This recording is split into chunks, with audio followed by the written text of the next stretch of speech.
अस्सलामुअलैकुम, welcome to my channel. I am Salim. Lectures बात करेंगे स्टेफाइलोकोकस के बारे में। अगर हम इस टर्म पे थोड़ा सा फोकस करें, स्टेफाइलोकोकस, तो ये दो वर्ड से मिलकर बनी है। एक स्टेफ है और दूसरा है कोकस। कोकस रिप्रेजेंट करता है राउंड शेप ऑफ बैक्टीरिया को। जिस बैक्टीरिया की शेप राउंड होती है हम उसे कोकस कहते हैं। अगर ये रॉड शेप का होता है तो मैं इसे बेसिलस कहती हूँ। स्टेफ किसको रिप्रेजेंट करता है? स्टेफ रिप्रेजेंट करता है bunch like, cluster like structure को, ग्रेप्स लाइक स्ट्रक्चर को। तो ये जो राउंड शेप के बैक्टीरिया होते हैं ये अपनी अरेंजमेंट कुछ इस तरीके से करते हैं जैसे आपको यहाँ पे दिखाई दे रहा है कि ये ग्रेप्स लाइक अरेंजमेंट है। हम इसे कहते हैं staphylococcus. Round shape of bacteria की अदर कैरेक्टरिस्टिक में these are non motile, don't have ability to move, इनके पास फ्लैजिला नहीं होते, ग्राम पॉजिटिव होते हैं। ग्राम पॉजिटिव मींस इनकी जो सेल वॉल होती है वो थिक होती है और वो मिलकर बनी होती है पेप्टाइडोग्लाइकन से। These are facultative anaerobes means in the presence and absence of oxygen ये सर्वाइव कर सकते हैं। दोनों तरह के मेटाबॉलिक रिएक्शन इसमें हो रहे होते हैं, फर्मेंटेशन एंड ऑक्सीडेटिव प्रोसेस। कहाँ पाए जाते हैं? नॉर्मल माइक्रोबियल फ्लोरा के तौर पे ये हमारी स्किन में पाए जाते हैं और वार्म ब्लडेड एनिमल में पाए जाते हैं। नॉर्मली ये हमारी स्किन में मौजूद होते हैं, बट इनका जो लेवल है वो नॉर्मल ही हो तो फिर हम इसे नॉर्मल माइक्रोबियल फ्लोरा में कंसीडर करते हैं। अगर इसका लेवल नॉर्मल से ज्यादा हो जाए तो फिर ये पैथोजेनिक हो जाते हैं, डिजीज कॉज करते हैं, जो अभी मैं डिस्कस करूंगी। हम इनको जब ग्रो करवाते हैं ब्लड एगार में, जब इन्हें ग्रो करवाते हैं, तमाम फेवरेबल कंडीशंस एंड न्यूट्रिएंट जब प्रोवाइड की जाती हैं तो ये कॉलोनीज बनाते हैं और इनकी जो कॉलोनीज होती हैं उनका कलर होता है white to golden, almost golden colour appear होता है।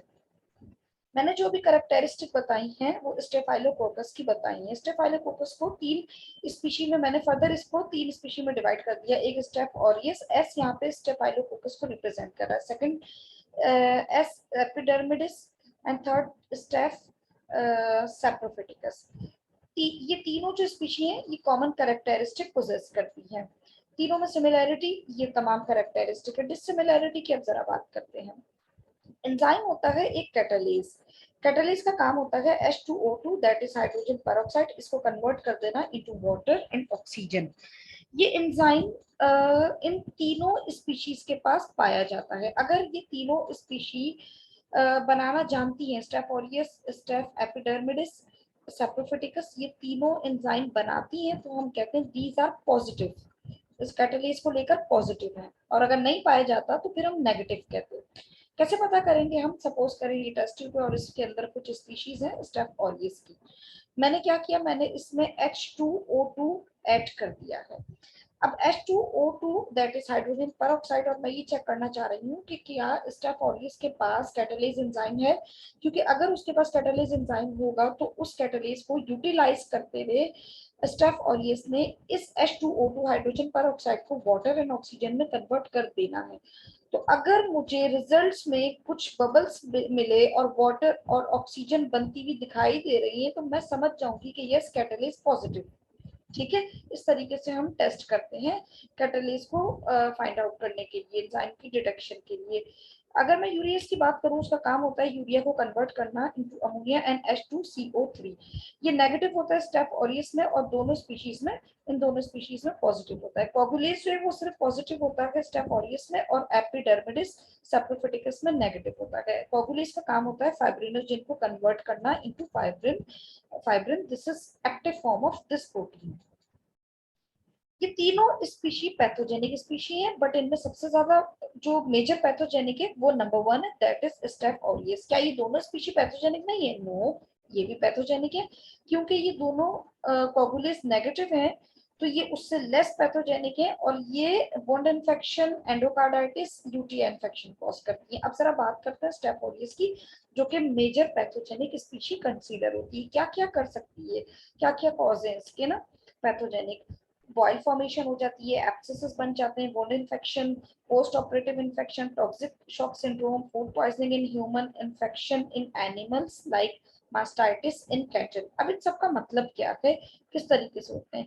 देखिए, नॉर्मली ये होता है कि सपोज करें ये स्किन है और यहाँ पे एक पिंपल बन गया है, ठीक है, अनट्रीटेड है तो वो कन्वर्ट होगा फिर किसमें? Into boil. फिर अनट्रीटेड है तो बॉयल कहूँ या फ्यूरंकल कहूँ एक ही बात है, फिर वो कार्बंकल में, एब्सेसिस में कन्वर्ट हो जाएगा। किस तरीके से होता है अब थोड़ा सा इसको समझिएगा। मैंने थोड़ी देर पहले बात की थी कि स्टेफ ऑरियस नॉर्मली हमारी स्किन में पाया जाता है। इसका नॉर्मल लेवल इसका लेवल जो है वो नॉर्मल हो, वही ज्यादा बेहतर है। अगर ये नॉर्मल लेवल से बढ़ जाता है, ठीक है, और इंटैक्ट है स्किन में ही, मींस स्किन यहाँ स्किन पे ही है और नॉर्मल लेवल से ज्यादा है, तो अब उन लोगों को ये पिंपल्स, बॉइल्स और एब्सेसेस इस तरह की कॉम्प्लिकेशन कॉज करेगा, ठीक है। और अगर इसका नॉर्मल लेवल बढ़ गया तो अभी ये लोकलाइज है, ठीक है, अभी ये लोकलाइज है यानी स्किन तक ही लोकल है। अगर नॉर्मल लेवल फिर से वही बढ़ गया है और इतना बढ़ गया कि लोकल नहीं है, इंटैक्ट नहीं है स्किन में, बल्कि इसको मौका मिला किसी कट लगने की वजह से, सर्जरी की वजह से, इंजरी की वजह से, कैसे भी करके ये डीप इनटू द टिश्यू चला गया, नॉर्मल वैसे ही नॉर्मल लेवल से ज्यादा ये हो गए थे और मौका मिलते ही अंदर चले गए, तो अब ये अदर कॉम्प्लिकेशन कॉज करेंगे, ठीक है। तो उनको मैं आगे डिस्कस करती हूँ, पहले हम यहाँ पे बात करते हैं। बॉयल एब्सेसिस वुंड इन्फेक्शन ये किस तरीके से होते हैं यहाँ समझाती हूँ। देखिए सपोज करें ये आपकी स्किन यहाँ पे आपको दिखाई दे रही है डायग्राम में, और ये जो एरिया है ना ये एपिडर्मिस लेयर है, और यहाँ से यहाँ तक जो है इसे मैं कहती हूँ डर्मिस, ठीक है। अगर ये इन्वेट कर रहे हैं स्टेप और ये इनका लेवल नॉर्मल से ज्यादा हो गया, जिन लोगों में ज्यादा हो जाता है ये क्या करते हैं, इन्वेट करते हैं और कहाँ चले जाते हैं, एपिडर्मल लेयर में अंदर थोड़ा सा गए और वहां जाके इन्फेक्शन कॉज किया। तो जब एपिडर्मल इन्फेक्शन कॉज करेंगे हम इसे कहेंगे सुपरफिशियल एम्पेटाइगो, ठीक है। अगर ये और इन्वेट करते हुए थोड़ा अंदर गए और डीप हुए, तो अब यहाँ डर्मल लेयर तक आ गए, हम इसे कहते हैं ये डर्मिस एरिया है, ठीक है, और ये एपिडर्मल है। तो फिर हम इससे डर्मल इन्फेक्शन कॉज किया तो फिर हम इसे कहेंगे सेलुलाइटिस कंडीशन, ठीक है, डीप इनटू द टिश्यू जब जाते हैं। Area of infection normally localise रहता है, बट अगर ये अनट्रीटेड हो तो ये जो लोकलाइज इन्फेक्शन है, लोकल इन्फेक्शन अगेन लीड करता है किसको, कलेक्शन ऑफ पस और एब्सेसिस फॉर्मेशन हो जाती है। पस क्या होती है, पस जो है वो समअप होता है dead bodies of bacteria, few dead epidermal cell.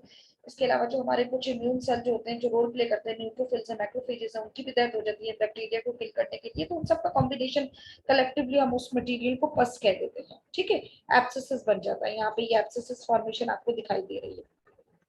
इसे हम एक है बॉइल तो हम इसे फ्यूरंकल कह देंगे, और अगर वो एक बॉइल दूसरे बॉइल में मर्ज हो गया तो इस कंडीशन को हम कार्बंकल कहेंगे। जैसे यहाँ पे आपको दिखाई दे रहा है ये लोकलाइज कंडीशन है, और यहाँ से यहाँ तक ये सेलुलाइटिस कंडीशन आपको दिखाई दे रही है। नॉर्मल स्ट्रक्चर कुछ इस तरीके से होता है, फ्यूरंकल फॉर्मेशन ये देखें एब्सेसिस यहाँ बन रहा है, ये रहा, और ये एक फ्यूरंकल अब और ज्यादा स्प्रेड हो रहा है, फैल रहा है, कंबाइंड हो गए दो, तो अब मैं इसे कार्बंकल कहूंगी, और आपको कुछ इस तरीके से ये अपेयर होगा, आपको दिखाई दे रहा है, ठीक है, ये कार्बंकल है। ये जो एब्सेसिस हैं क्या ये सिर्फ स्किन तक ही लिमिटेड हो? नो, अगर deep into the tissue cut लग गया, कोई इंजरी हो गई, चले गए ब्लड में, चले गए सर्जरी के थ्रू, कैसे भी करके इन्वेट हो गए अगर ये, तो ये एब्सेसिस बहुत सारी जगहों पे बन सकते हैं। कहाँ कहाँ बन सकते हैं, माउथ में अगर ये हैं तो वहाँ डेंटल एब्सेसिस कहलाते हैं, लिवर में पायोजेनिक लिवर एब्सेसिस, किडनी में पेरीरिनल और किडनी एब्सेसिस हम इसे कहते हैं, मसल्स में अगर ये इन्फेक्शन हुआ है तो मायोसाइटिस कहलाता है, बोन में ऑस्टियोमाइलाइटिस, जॉइंट्स में सेप्टिक आर्थराइटिस, अगर ये ब्लड के थ्रू ब्रेन तक पहुंच गया है तो मेनिंजेस जो लेयर होती है सबसे पहले वो स्वेल हो जाती है, तो हम उसे कहते हैं मेनिंजाइटिस। एंड अगर और ज्यादा स्प्रेड हो गया, डीप और हो गया इन्फेक्शन, तो हम उसे कहते हैं सेरेब्रल एब्सेसिस। ब्लड में पहुंच गया ये तो हम इसे कहते हैं बैक्टीरियमिया, और अगर ब्लड वेसल में कहीं जाके अंदर ये एक्यूमुलेट हो गया और क्लॉट बना लिया तो हम इस कंडीशन को कहते हैं सेप्टिक थ्रोम्बोफ्लेबाइटिस। और सेप्सिस कंडीशन कॉज करते हैं मींस लो ब्लड प्रेशर, क्योंकि इसकी जो लाइनिंग होती है इसको ये डायलेट कर देते हैं और बीपी लो हो जाता है, condition is known as sepsis. Lung में अगर जाके इन्होंने एब्सेसिस और इस तरह की कॉम्प्लिकेशन की तो निमोनिया कॉज हो जाता है, और अगर हार्ट के वॉल्व में जाके इन्होंने ग्रो कर लिया और वहां जाके अपनी कॉलोनीज बना ली, एब्सेसिस फॉर्मेशन कर दी, तो एंडोकार्डाइटिस कंडीशन हो जाती है। ये जो स्टेफाइलोकोकल स्पीशीज हैं ये जाके क्या करती है डिफरेंट, अगर ये इन्हें मौका मिल गया डीप इनटू द टिश्यू, ये बॉडी में चली गई है तो डिफरेंट टॉक्सिक सब्सटेंस रिलीज करती हैं। फिर उन टॉक्सिक सब्सटेंस के रिलीज होने से जो डिजीज होती है हम उनको कहते हैं स्टेफाइलोकोकल टॉक्सिक डिजीजेस, ठीक है। कौन कौन से केमिकल्स हैं जो इन्होंने जाके रिलीज करने हैं, these are the chemicals number 1, number 2, number 3, number 4, number 5, ये 5 केमिकल टॉक्सिक होते हैं जो ये रिलीज करते हैं। अब हर टॉक्सिक केमिकल अपनी स्पेसिफिक एक कॉम्प्लिकेशन कॉज करेगा, डिजीज कॉज करेगा। पहले बात करते हैं toxic shock syndrome toxic substance की। ये केमिकल, ये टॉक्सिक सब्सटेंस जाके बाइंड करता है मेजर हिस्टोकम्पैटिबल सेल से, रिसेप्टर से टू, और ये जैसे ही जाके उससे बाइंड करेगा तो साइटोकाइनिन्स जो है उनकी प्रोडक्शन और उनका रिलीज ज्यादा हो जाएगा। और अगर हमारे बॉडी में साइटोकाइनिन्स की ज्यादा क्वांटिटी हो जाए, इनका लेवल बढ़ जाए, तो ये कॉज करता है low blood pressure, fever and rashes, जिसकी वजह से ये कलेक्टिवली जो कंडीशन हो जाती है टॉक्सिक शॉक सिंड्रोम हो जाती है, और अगर इसको ट्रीट ना किया जाए तो डेथ हो जाती है।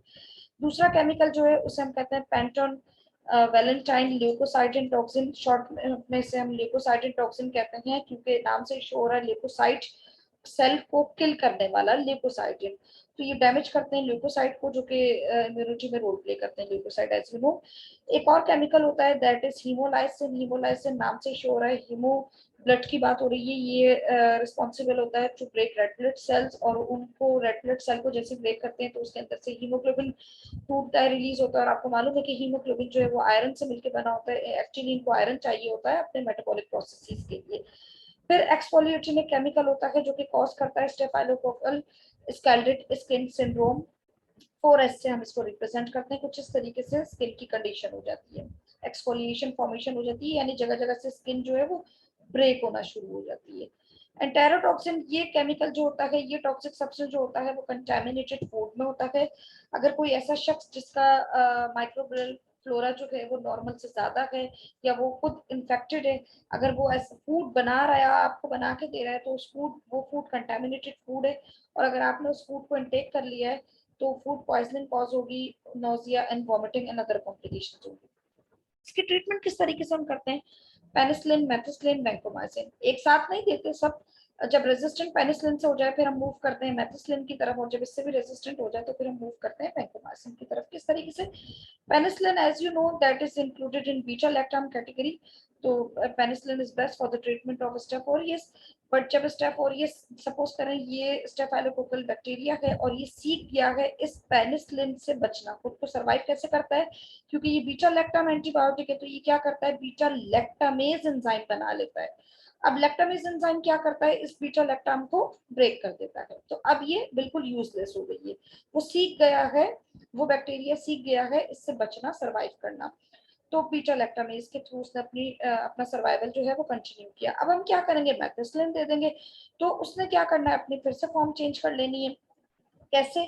सपोज करिएगा ये बैक्टीरिया है दैट इज स्टेफाइलोकोकस, और यहाँ पे ये रिसेप्टर है, प्रोटीन है that is penicillin binding protein, methicillin ये एजेंट आएगा और आके ने इस रिसेप्टर के साथ बाइंड करना और बायोलॉजिकल इफेक्ट प्रोड्यूस करना है। बट ये करता ये है कि इसकी फॉर्म ही ऑल्टर्ड कर देगा, शेप ही चेंज कर देगा। यहाँ पे आपको दिखाई दे रहा है, this is not suitable for binding, suitable नहीं है इसकी बाइंडिंग के लिए। तो अब क्या हो गया? अगेन वो सीख गया है कि कैसे सरवाइव करना है, तो फॉर्म जो चेंज कर ली, हम इसको कहते हैं ट्रांसफॉर्मेशन हो गई है, एंड दैट इज मर्सा। ट्रांसफॉर्म्ड इसकी फॉर्म मर्सा कहलाती है। अब क्या करना है हमने? मेथिसिलिन पेनिसिलिन नहीं, अब हम इसे वैंकोमाइसिन देंगे। ठीक है, वैंकोमाइसिन के थ्रू हम इसे ट्रीट करेंगे। नेक्स्ट हमारे पास एपिडर्मिडिस है, और ये जो है एपिडर्मिडिस बायोफिल्म लेयर बनाने के लिए रिस्पॉन्सिबल होते हैं। बायोफिल्म्स क्या होती है? अगर कोई आर्टिफिशियल इक्विपमेंट है, जैसे कैथेटर होता है, या प्रोस्थेटिक जॉइंट वगैरह होते हैं जो कि हम इम्प्लांट करवाते हैं, हार्ट में जो वॉल्व आर्टिफिशियल जो इस तरीके की जो सर्जरीज वगैरह होती है, वो अगर हम इम्प्लांट इस तरीके से करवाएं, तो ये बैक्टीरिया अगर अनफॉर्चुनेटली कंटेमिनेटेड एनवायरनमेंट हो तो ये वहाँ इन हो जाए, अगर इनको एंट्री मिल जाए, ये वहाँ इन्वेड हो जाते हैं, एंड देन फिर वहाँ पे ये अपनी कॉलोनीज बनाते हैं, सर्वाइव करते हैं, और खुद को प्रोटेक्ट करने के लिए ये एक जेल लाइक सब्सटेंस चारों तरफ अपने बना लेते हैं। जैसे ये यहाँ पे स्टेफाइलोकोकल स्पीशीज है, ये आपको दिखाई दे रही है, और ये अपने चारों तरफ यहाँ पे जो मैं बना रही हूँ वो एक जेल लाइक सब्सटेंस इन्होंने बना लिया है, स्टिकी सा होता है, चिपचिपा होता है। ठीक है, ये जो जेल लाइक सब्सटेंस है जिसे मैं, एक फिल्म बन गई है। अब अगर यहाँ पे कोई एंटीबायोटिक आएगी तो वो हरगिज इसको क्रॉस करके इन नहीं हो सकती, पेनिट्रेट नहीं कर सकती, वो ये सेव हो जाएंगे उस एंटीबायोटिक से। अगर कोई इम्यून सेल हमारा आता है इनको किल करने के लिए, तो वो भी हरगिज इसे तलाश नहीं कर सकेगा, क्योंकि चारों तरफ एक लेयर बन गई है, चिपचिपा सा फ्लूइड होता है, एक्स्ट्रा सेलुलर वो मैट्रिक्स टाइप स्ट्रक्चर बना लेते हैं जिसे हम बायोफिल्म्स कहते हैं, लेयर, और ये प्रोटेक्टेड होते हैं। तो कोशिश ये की जाती है जिस जगह पे ये बायोफिल्म बनी है तो उसी को रिमूव कर दिया जाए, अगर पॉसिबल है। अगर पॉसिबल नहीं होता तो फिर हम इसको रिमूव नहीं कर सकते। एपिडर्मिडिस जो है वो मोस्ट कॉमन कॉज है एंडोकार्डाइटिस का after artificial heart valve surgery, जैसे कि अभी बताया। इसके अलावा staph along with staph aureus, staph epidermidis जो है नॉर्मली प्रेजेंट होता है हमारे स्किन पे, और अनस्टेराइल स्टेराइल टूल्स वगैरह जो हम यूज करते हैं वो रिजल्ट हो सकते हैं इसकी पेनिट्रेटिंग के लिए स्किन के अंदर। फिर नेक्स्ट हमारे पास है स्टेफ सेप्रोफिटिकस। ये जो स्पीशी नॉर्मली रिलेट करती है उन फीमेल्स के साथ जो कि सेक्सुअली एक्टिव होती हैं, और ये वहाँ पे यूटीआई इन्फेक्शन कॉज करती है and inflame UTI condition other cause करती है। चैनल को सब्सक्राइब जरूर करिएगा, कोई कंफ्यूजन हो तो आप कमेंट कर सकते हैं। Thank you so much for listening.